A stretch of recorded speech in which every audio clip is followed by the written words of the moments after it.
우리가 어떤 물건을 사게 되면 반드시 그 제품과 함께 딸려오는 것이 있습니다.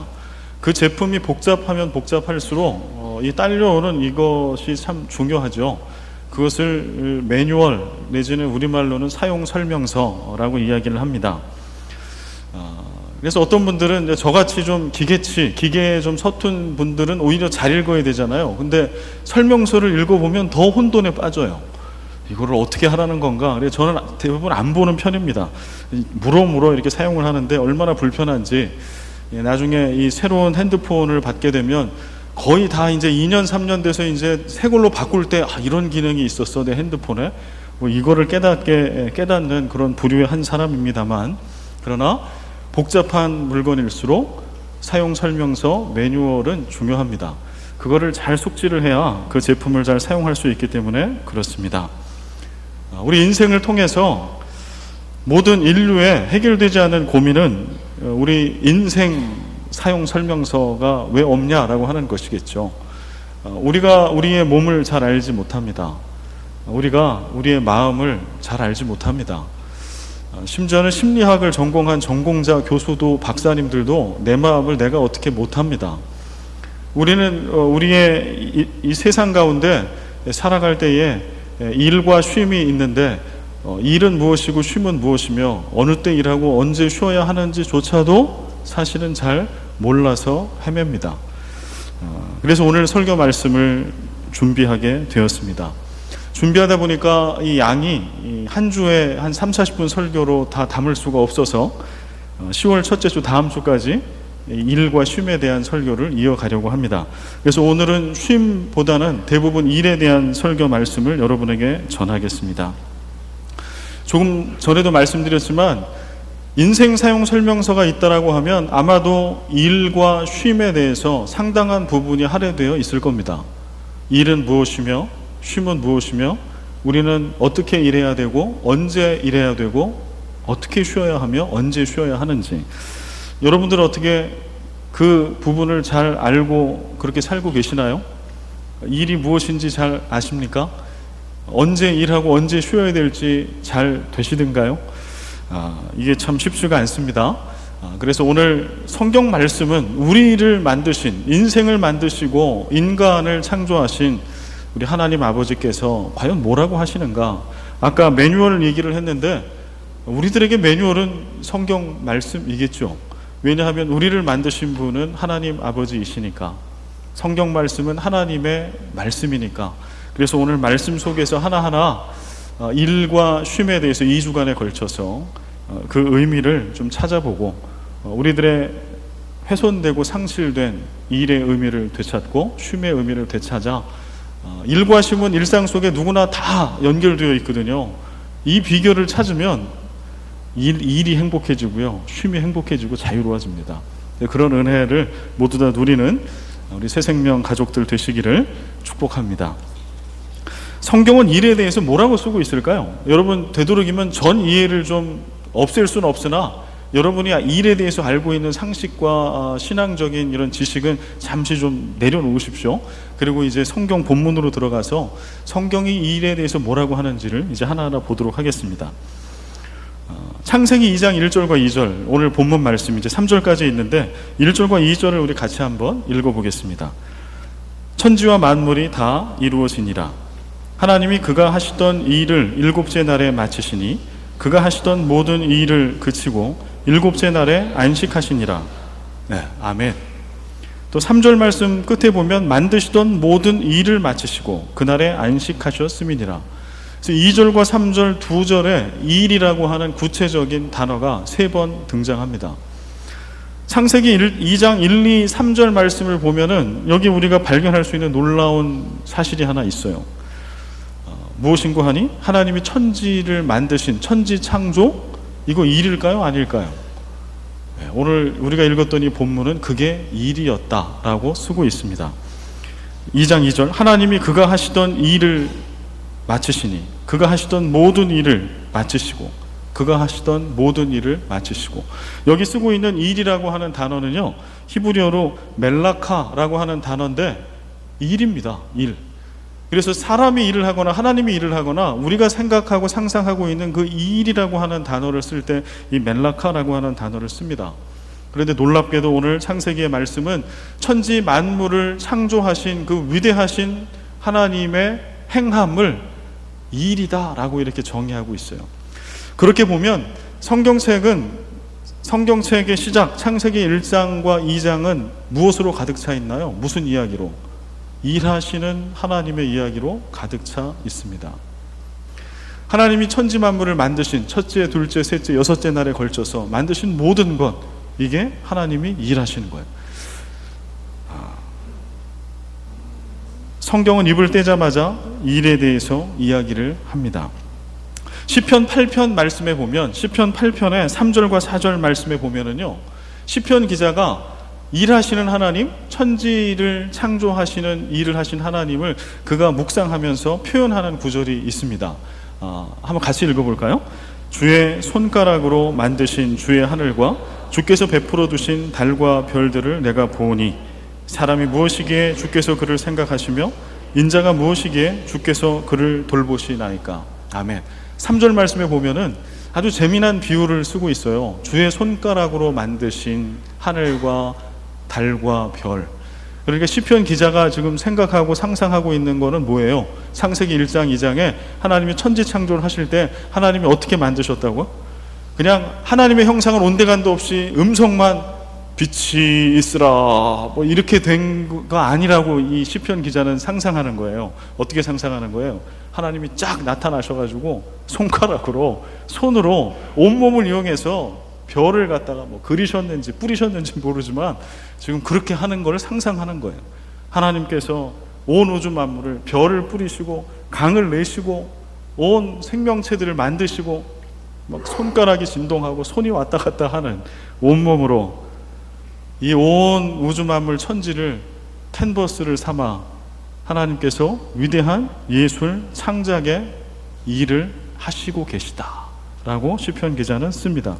그리고 그 위대한 예술품을 만드신 그 하나님의 일하심의 목적은 4절, 사람이 무엇이기에 주께서 그를 생각하시며 인자가 무엇이기에 주께서 그를 돌보시나이까.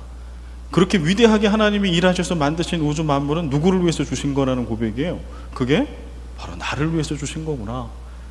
여러분, 때때로 밤하늘의 별을 가서 보십시오. 오늘 여러분 가서 좀 보십시오. 이게 도시에 우리 교회가 한복판에 있고 대부분 우리 교인들께서 도심에 살기 때문에 자연을 이렇게 자연 속에서 접하기가 쉽지가 않습니다. 그런데 조금만 벗어나도 아니면 하늘을 들어서 이렇게 하늘만 바라봐도 하나님께서 오늘 이 좋은 하늘을, 이 좋은 섬 나라를, 바다를 바로 여러분을 위해서 만드셨습니다. 위대하게. 하나님은 일하시는 하나님입니다. 그리고 또 성경은 일하시는 하나님만 쓰고 있지 않습니다. 복음서에 보면은요, 일하시는 예수님에 대해서 쓰고 있습니다. 요한복음 5장 17절 말씀을 함께 읽겠습니다. 예수께서 그들에게 이르시되 내 아버지께서 이제까지 일하시니 나도 일한다. 아멘. 요한복음은 좀 특별한 복음서인데요, 다른 세 복음서와 달리 특히 요한복음에는 예수님이 일하신다라고 하는 그런 구절을 27번이나 반복해서 씁니다. 예수님이 일하신다. 하나님이 일하시기 때문에 예수님이 일한다라고 하는 것을 자그마치 27번을 쓰고 있어요.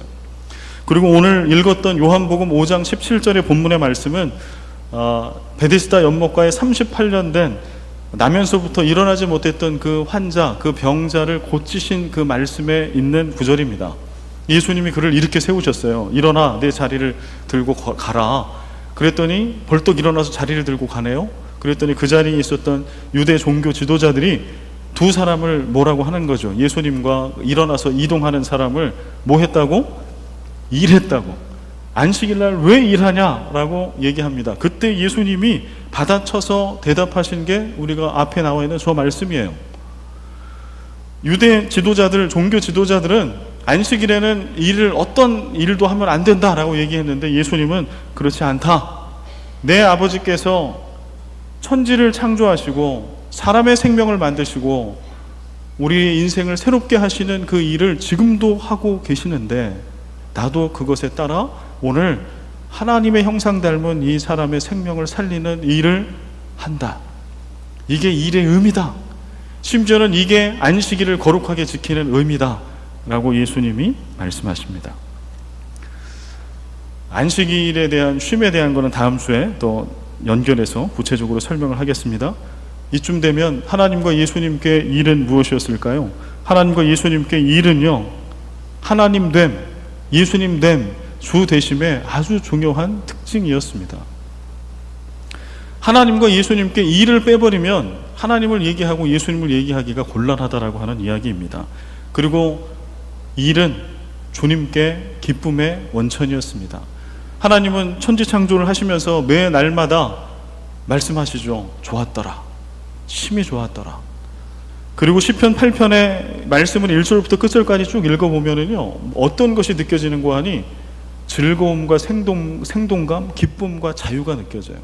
하나님의 천지창조를, 나를 위해서 해주신 천지창조를 시인이, 시편의 기자가 다시 고백하는데 그 안에는 기쁨이 있어요. 즐거움이 있어요. 그게 하나님과 예수님의 일이었습니다. 예수님의 일도 마찬가지. 오늘 창기를 만나고 세리를 만나고 나면서부터 일어나지 못했던 그러한 장애우들, 환자들을 만나시며 그들을 고치시는 이 일들은 환희에 찬 기쁨의 사역. 하나님에게 저 하늘과 저 바다와 마치 우리 찬송의 가사처럼 하늘을 두루마기 삼고 바다를 먹물 삼아서 그렇게 일하시는 하나님 그렇게 일하셨어요.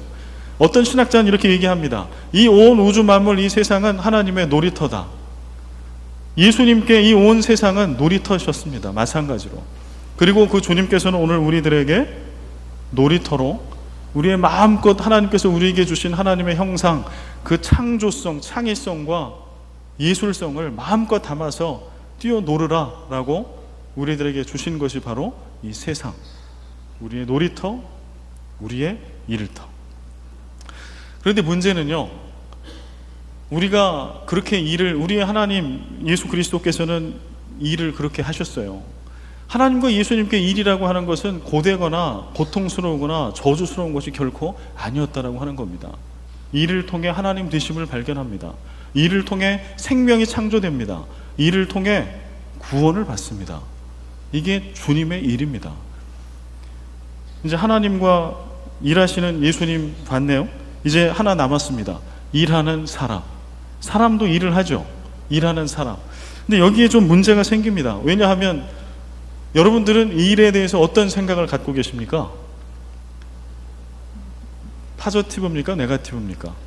여러분 일을 생각하면 긍정적인 마음이 드세요? 아니면 마음이 깝깝해지십니까?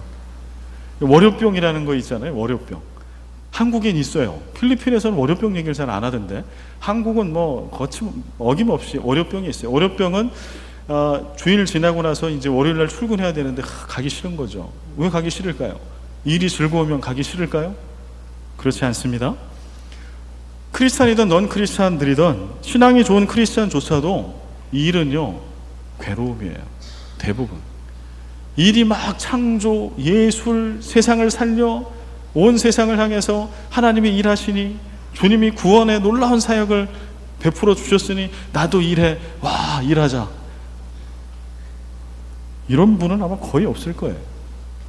왜 그럴까요? 우리에게는 왜 일에 대한 그런 부정적인 생각들이 가득 찰까요? 이 말씀 때문에 그렇죠. 창세기 3장 17절부터 19절에 있는 아담과 하와 인류의 첫 사람이 하나님 앞에 범죄한 그 이후에 하나님께서 벌을 주세요. 징계를 하십니다. 특히 남자에게 징계했던 그 징계의 내용 때문에 우리는 일에 대한 아주 부정적인 생각을 지금도 갖고 있습니다. 땅은 너로 말미암아 저주를 받고 너는 내 평생에 수고하여야 그 소산을 먹으리라. 땅이 내게 가시덤불과 엉겅퀴를 낼 것이라. 내가 먹을 것은 밭의 채소인즉 내가 흙으로 돌아갈 때까지 얼굴에 땀을 흘려야 먹을 것을 먹으리니.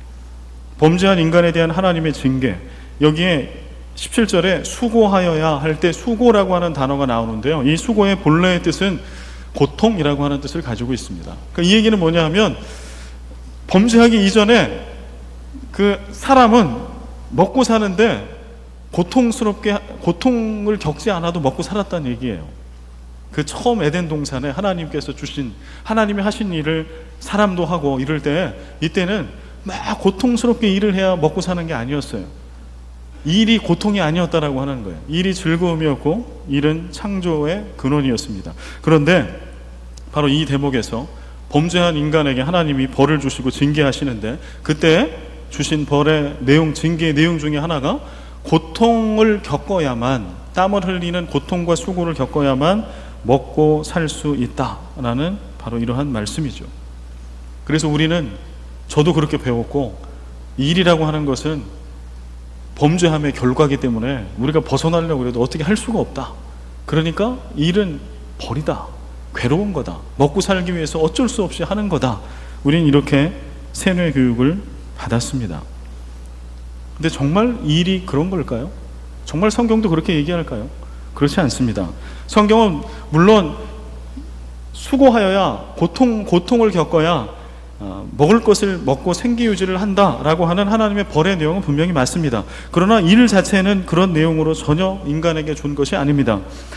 하나님, 일하는 사람에 대해서 왜 사람들이 일을 하는가에 대해서 성경은 이렇게 말씀합니다. 창세기 1장 28절 말씀인데요, 문화명령이라고 하는 말씀에 보면 하나님께서 만드신 첫 사람에게 명령을 하시죠. 충만하라, 정복하라, 다스리라, 명령하십니다.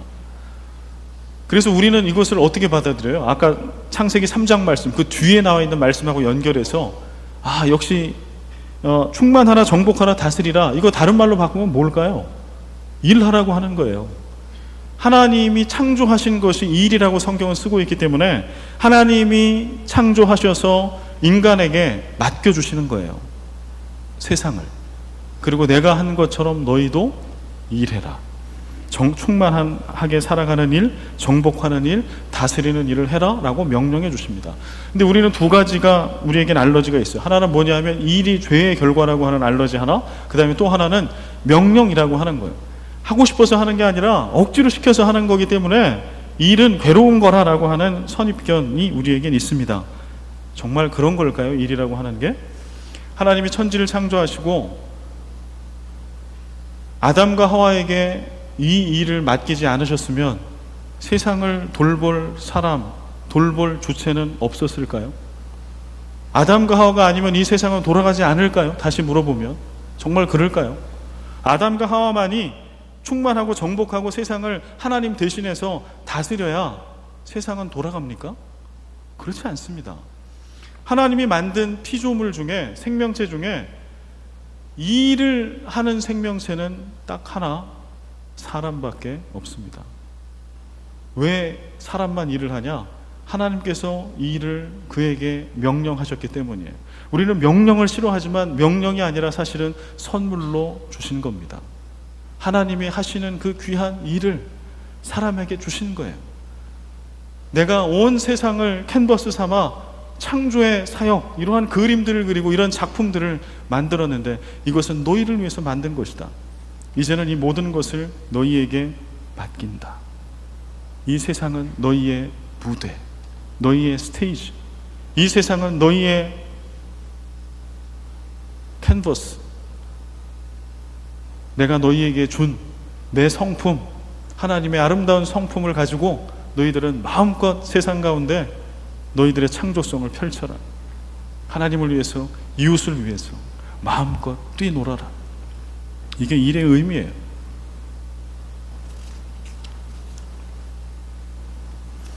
일은 의미 있는 인생을 살기 위해 뗄래야 뗄 수 없는 핵심 요소입니다. 서울에 가면은 서울시청 건물 5층에 행복한 베이커리 카페라고 하는, 베이커리 앤드 카페라고 하는 카페가 있습니다. 서울시청 있는 건물 5층에. 근데 이 카페가 좀 특이합니다. 뭐냐면 직원들이, 저도 처음에 가서 약간 당황했는데 직원들이 장애우들이에요.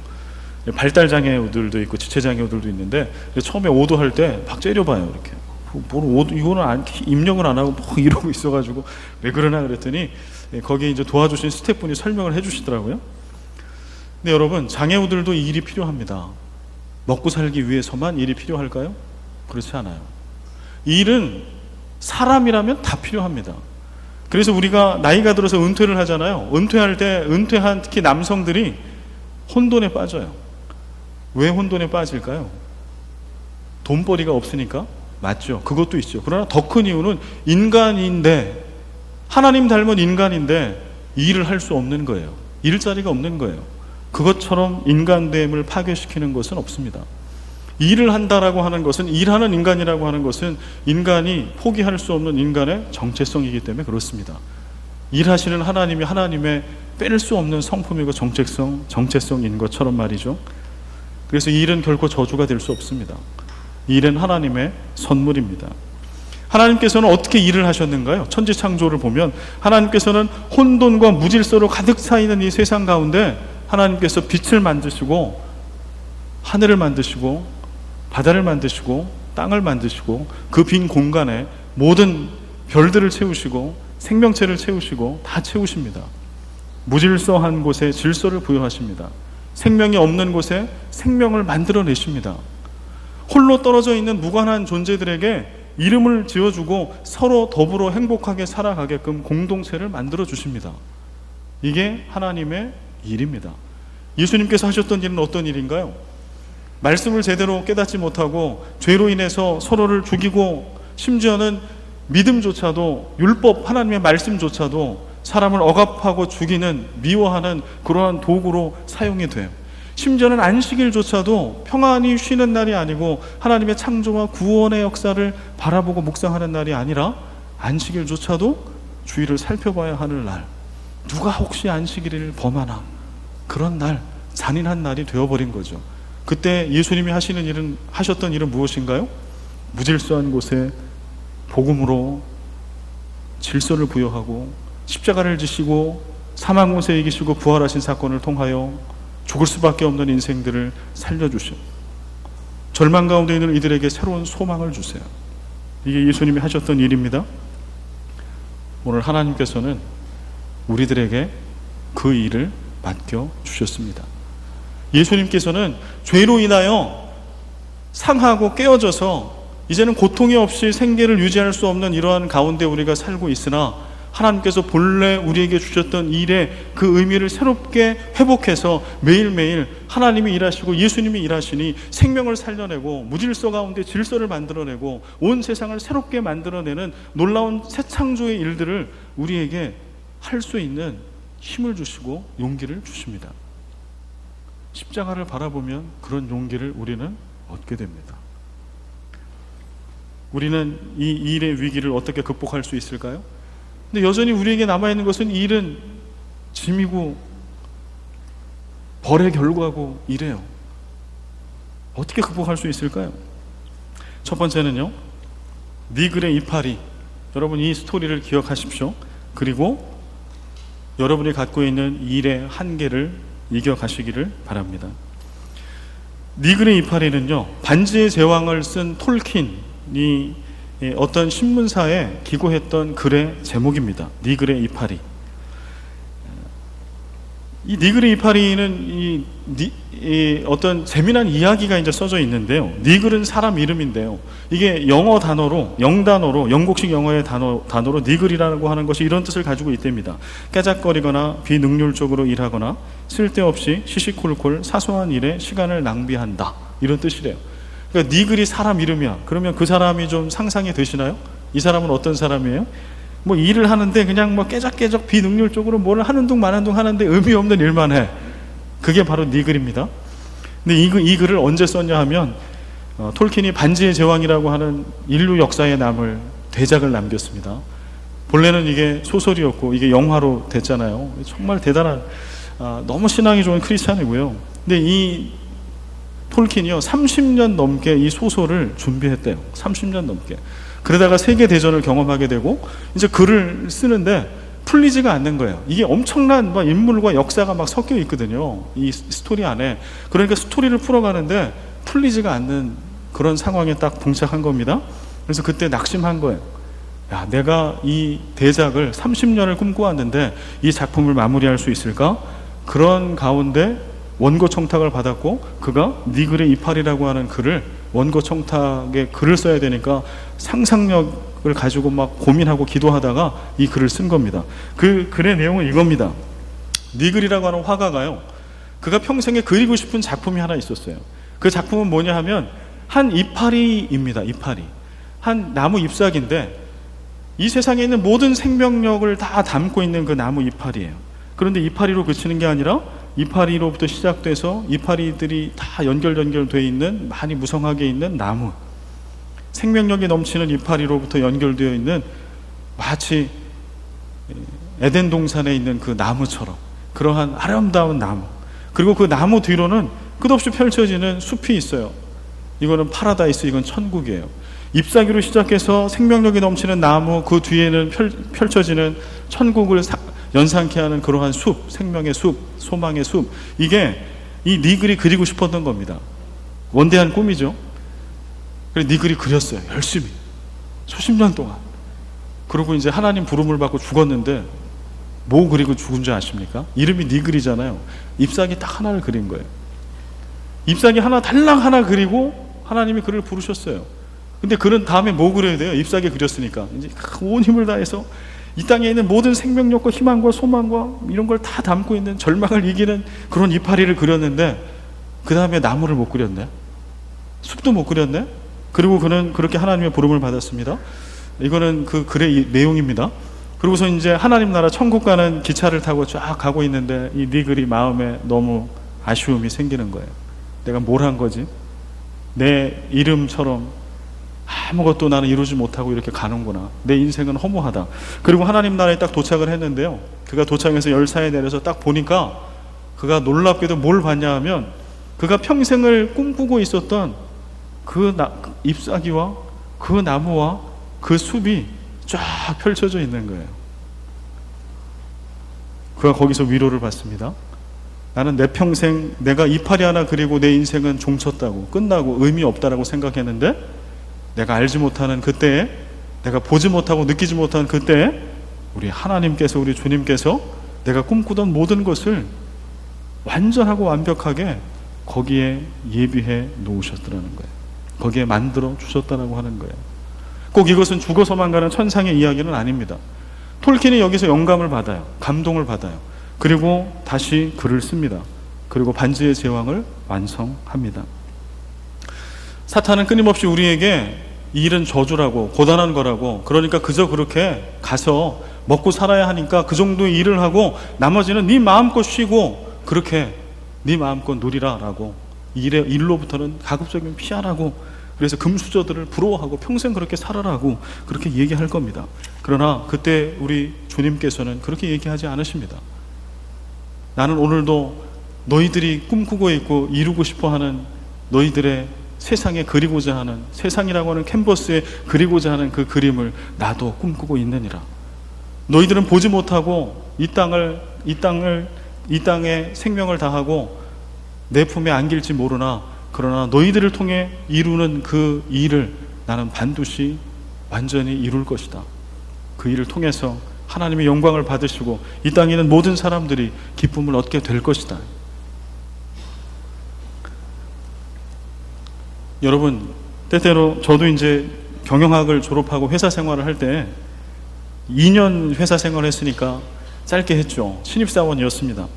경영학을 졸업하고 회사 대기업에 들어가서 제가 할 수 있는 일이 참 없더군요. 복사해라, 이거 쳐라, 무슨 키인하는 것도 한참 있다 시키더라고. 몇 달 지나니까 사고 치니까 그냥 보래요.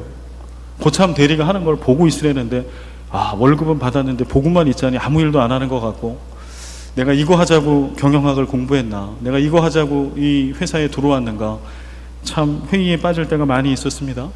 혹시 여러분 중에 변호사가 계십니까? 판검사를 경험했던 분들이 계십니까?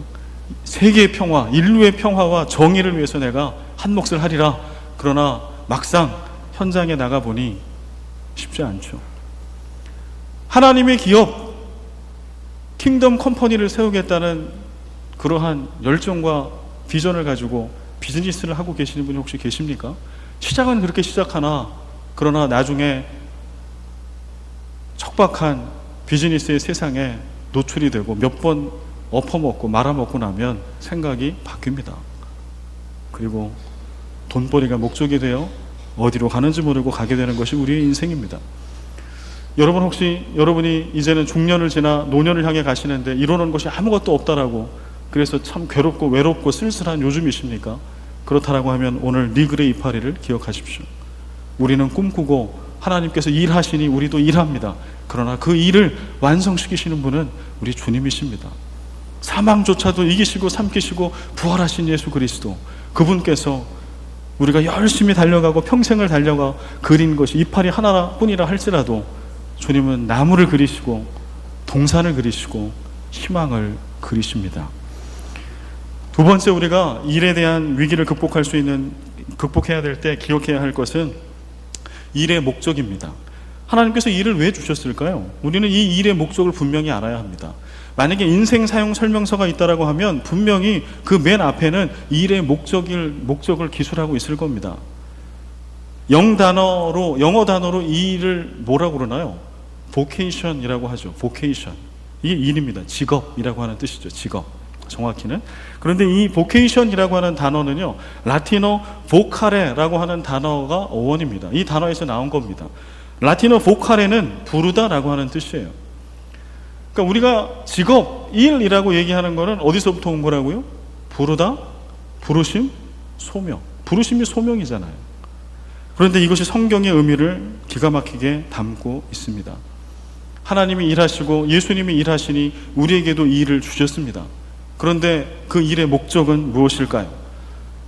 인간의 일의 목적을 살펴보려면 하나님과 예수님의 일의 목적을 보면 돼요. 하나님과 예수 그리스도의 일의 목적은 무엇이었나요? 아까 말씀드렸잖아요. 무질서한 가운데 있는 세상에, 혼돈 가운데 있는 세상에 질서를 만들어내는 것, 모든 것들이 죽어있고 생명체가 없는 그곳에 생명을 만들어내는 것, 죽어있는 것을 다시 살려내는 것, 더 이상 소망은 없다고, 이제는 이 겨울에 바라보는 저 들판에는 다시 새싹이 돋아날 수 없고 꽃이 피어날 수 없다고 절망하는 곳에 그것은 아니라고 새봄이 되어 싹을 피우고 꽃을 피우고 열매를 맺어내는 하나님이 하신 그런 일들을 오늘 우리에게도 맡겨주신 것이죠. 여러분들이 선생님들이라면 아이들에게 소망을 주는 선생님들이 되어주십시오. 나는 이래서 되지 않는다고, 나는 여기까지라고, 나는 내 실력은 이거기 때문에 나는 그런 SKY 내지는 뭐 이런 대학에 갈 수 없다라고 하는 그들에게 아니라고, 하나님께서도 너희들을 필요로 하시고 너희들의 인생 가운데 위대한 일을 계획하고 계신다고, 그래서 너희들도 열심히 공부하라고, 하나님이 쓰실 거라고. 우리는 하나님을 닮아 일합니다. 그 일의 목적은 하나님과 나 아닌 이웃을 또 만물을 위한 것이 되어야 합니다. 그래서 직업이 부르심이 되고 소명이 되는 것입니다. 하나님은 우리에게 그런 목적으로 일을 주셨습니다. 모든 그리스도인들이 그런 목적으로 하나님을 위하고 이웃을 위하고 만물을 위하여 우리가 일한다면 어떤 일들이 벌어질까요? 이 세상이 바뀌지 않을까요? 종교개혁자 루터는 이런 말을 했어요. 하나님은 소 젖자는 여자아이의 일을 통해 친히 우유를 내고 계신다. 어떤 미천한 여자아이가 소 젖을 짜고 그걸 가지고 식탁에 우리는 우유를 마시죠. 그러나 이것을 신학자의 눈으로, 믿음의 눈으로 바라보면 하나님께서 그 여자아이를 통해서 우유를, 완전 식품이라고 하는 우유를 우리의 입에 들어가게 만들어 주시는 거예요. 병원 도우미, 청소부, 요리사, 각양각종의 일들이 있을 겁니다.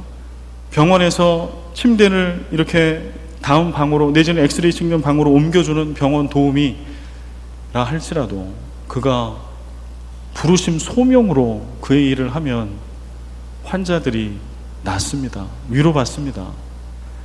청소를 하는 자가 사명감을 가지고 부르심을 가지고 소명을 가지고 청소를 하면 달라집니다. 요리하는 자가 그렇게 요리하면 요리가 달라집니다. 먹는 자의 인생이 달라집니다. 여러분들이 어떠한 직종과 어떠한 일을 하십니까? 그 일을 불러주시고 여러분에게 맡기신 그분을 기억하고 소명으로 일하십시오. 달라질 겁니다. 마지막 세 번째는요, 우리가 겪고 있는 일의 위기를 극복하기 위한 세 번째는 능숙함입니다. 사진 자료를 한번 보실까요? 여러분 이 영화를 아직 못 보셨다면 꼭 보십시오. 불의 전차라고 하는 영화입니다. 여기 나와 있는 이 에릭 리델이라고 하는 사람은 불의 전차의 실제 주인공입니다. 불의 전차는 무슨 전쟁 영화가 아니고요.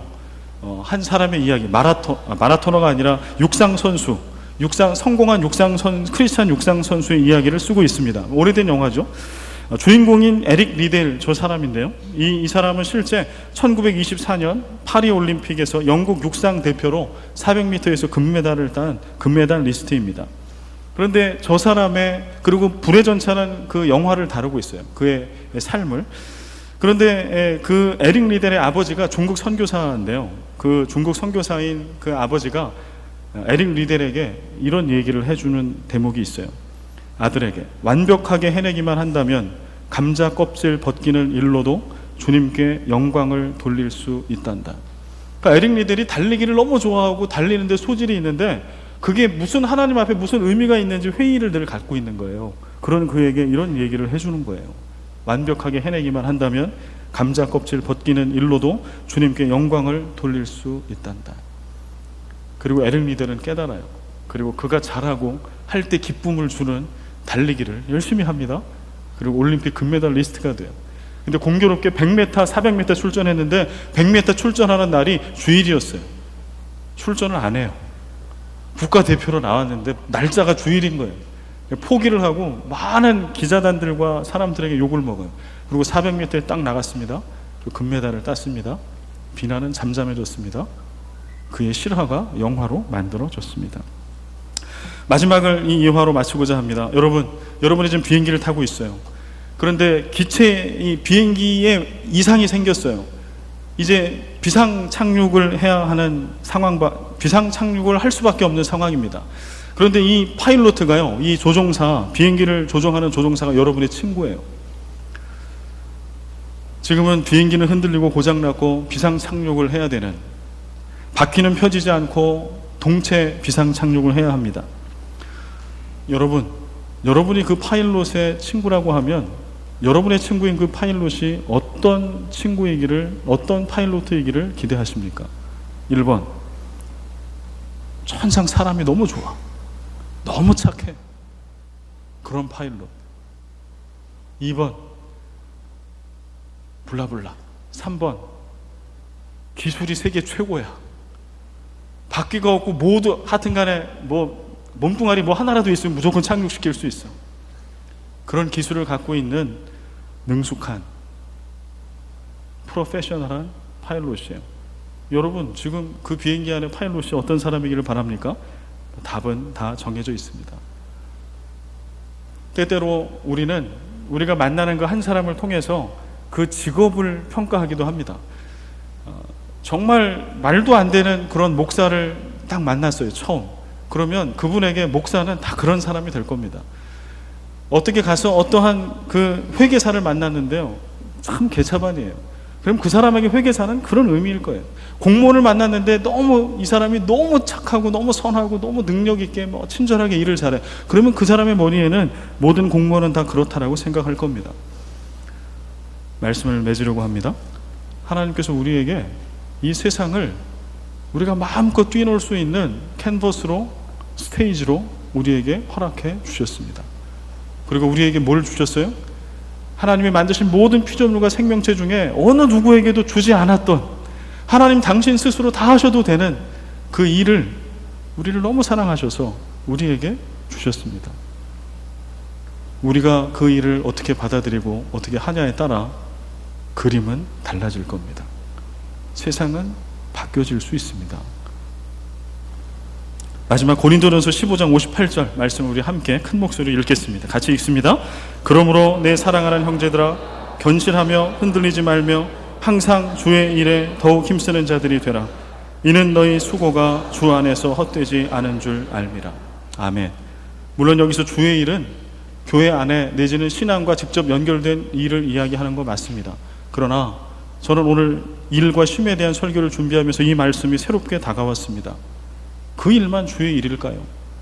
교회에서 하는 일, 신앙과 직결된 일만 주의 일일까요? 그렇지 않습니다. 온 세상 가운데 하나님께서 우리에게 맡겨주신 그 직업, 그 일, 다 일입니다. 여러분 그것이 주의 일이 되게 만들어 주십시오. 때때로 흔들리고 니글처럼 잎사귀 하나 그리고 좌절하고 포기할 그런 순간이 올 때 오늘 말씀을 붙들고 사망권세에 계신 주님께서 내 일을 온전케 하시는구나, 그분이 오늘도 나를 응원하시는구나, 오늘 나에게 믿고 그 일을, 그 직업을 맡기시는구나 라고 확신 가운데 여러분의 일터 가운데 임하십시오. 그런 때 여러분이 계시는 곳에 정말 아름다운 하나님의 나라가 세워질 줄로 믿습니다.